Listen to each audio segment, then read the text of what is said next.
Dillon Danis. I want to see him get the opportunity to get in the UFC. He going to have to take that pay cut. He going to have to take that pay cut 10-10, 20-20.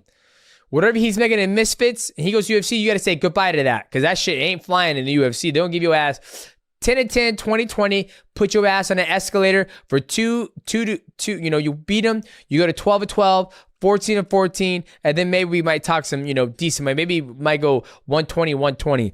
But, he says he's got all the money. He wants to get to UFC because of the legacy. I can understand that. He's 32. He wants to test himself against a big guy. It wasn't like his run in Bellator was bad. He was undefeated in Bellator. The injuries, if you guys are wondering what happened to him, he took 6 years off. His father passed away. Rest in peace to his father. He had to deal with that. And the knee injuries, I think he tore his ACL. But other than that, his grappling is fucking legit. I mean, he went to a decision, I believe a decision, or he might have lost on like judge's call in ADCC against Gordon Ryan. Granted, Gordon Ryan's a totally different beast now than he was back in the day, but he's got a legit grappling background. Like his grappling is not bad at all. Like if he gets a hold of your leg, he's probably going to submit you. You know what I mean? So I don't see why. Maybe the UFC won't give him an opportunity because he is a liability. They don't want to take the risk because if they do take that risk, you don't know what could happen. I mean, they can look back on his track record, and his track record isn't all, glitz and glamour and sunshine and butterflies. It's a little controversy there. Him jumping out, fighting Habib and Islam and all those guys outside the cage. And, what he's been doing, in Misfits, throwing a mic and all that shit, getting fist fights outside of the cage. I don't think they want the problems, especially with that new deal they just got with Paramount. But that's why I think Misfits is the perfect spot for him. I don't know if a Dillon Danis needs UFC because Misfits is going to build him up as their MMA guys. As he said to us, this is a new thing for Misfits. It's, of course, Misfits Boxing, but they are offering MMA fights for the first time, and it's a special thing because of Dillon Danis. So we don't want to say who his opponent is. Mams told us that they don't want to release it yet. But if his next opponent is who he told us off the record, I'm telling you guys, that is a huge, huge step up in competition. You guys will be excited to see who Dillon Danis is fighting next. So I think a lot of the shit people talk about with Dillon Danis is because, let's be real, he has 3 MMA fights. Yep. 3. Imagine everything you have heard about Dillon Danis for the last 10 years, right? 3. It sounds crazy to even say 3. I mean, let's call it 4 because of Logan Paul, right? Yeah. And that is it. So if he fights who he told us off the record that he's fighting, that will make me gain a lot of respect because it's a huge, huge step up. So I think it's cool what Misfits is doing. I think it's cool what KSI and Mams are doing. So I'm excited. I'm just focused on Dillon Danis Misfits. If UFC happens, it happens. But I think he's found a good little home for his MMA. Yeah, and it's cool that Misfits get into MMA because if they can offer better money than what the regular model is for the UFC, and being pigeon-toed into like you got to take 10-10, 12-12, 14-14.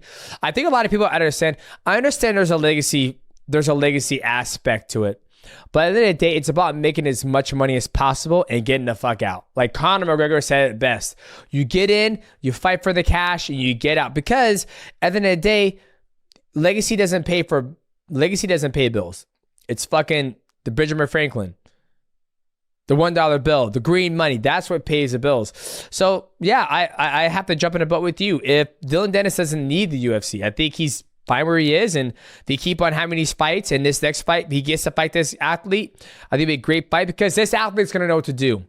You know what I mean? This athlete is going to know how to navigate the fight. He knows what Dillon's strong at. I got to keep Dillon away from my legs and taking me down, and he's been able to do that in the past, in his past mixed martial arts fights. So if he does get this fight, I think I'll probably have to tune in because I'm a fan of this athlete, and I want to see what Dillon Danis could do when he fights a guy who's been a world champion before at the highest level. Yeah, and I'd be remiss if I didn't bring up those tweets during that build-up. Oh, dude, that was fucking great. It was so good.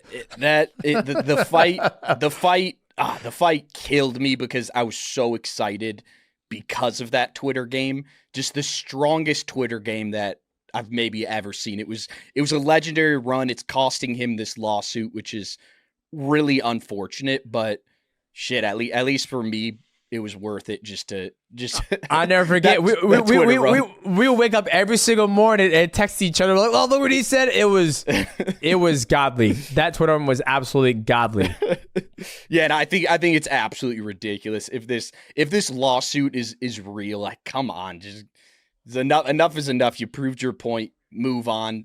You beat him in a boxing fight, but I will say though, that version of Dillon Danis, that troll, he knows how to build a fight. And that is why I'm very surprised that Dana White has not given him a call, but it could just be because of, as you had mentioned, maybe it goes all the way back to that Habib situation. And that was some really, at the time, very serious suspensions. It was taken extremely serious by everyone. So maybe he's kind of been blackballed since then, but we've made some progress. Dana White is starting to actually talk about Dillon Danis in some interviews and stuff, which that's a huge step forward. So I think there's a chance, but as you said, he's going to have to take a pay cut, I would imagine, at first. Fuck yeah. I mean, the only person who just came to the UFC and had like a good pay cut, not a big pay cut, was CM Punk. I mean, CM Punk came with $500,000 with no mixed martial arts experience whatsoever.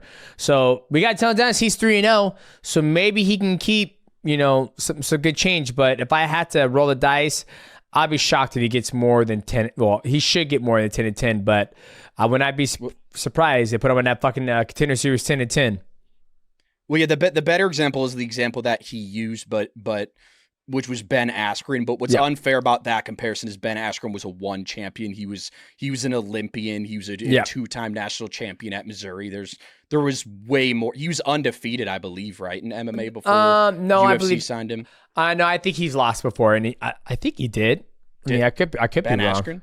I think so. Let me see. I'm pretty sure Ben Askren was even undefeated.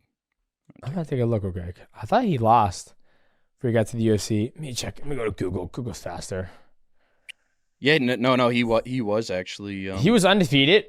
Undefeated, yeah. Because looking right now, that's crazy. Yeah. Because he lost to beat Robbie Lawler, lost to Masvidal, and lost to Damian Maia. So yeah, he was 17-0 when the UFC signed him. So wow. So that's it's hard for Dillon Danis to be like, I'm gonna walk in, I'm gonna get big fight like Ben Askren when Ben Askren was 17-0.